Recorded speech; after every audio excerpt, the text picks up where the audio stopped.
Görmedim ben senden daha güzel, kimseyi tanımadım ben. Bak evi Sibris hovuzu da var. Əsmər sarışın hər cürə var. Sarısaz, qarasaz hamısı gözəl. Bizim kurukda çoxdur dəcəl. Dənizdir, hovuzdur, fərq eləmir. Cibdə pul var, dərd elə.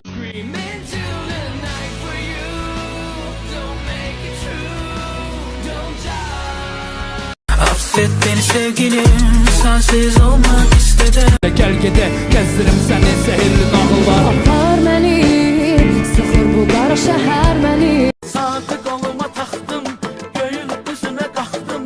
Geciksem günahtı. Arabanı sür soğuk aralıkta, buz gibi sev beni yokuş aşağı. Gölgede gezdirim seni, sehirli nağıllar. Apar məni, sıxır bu qara şəhər məni. Sen de alışırsın artık yalan yok yeah. Biriyle tanış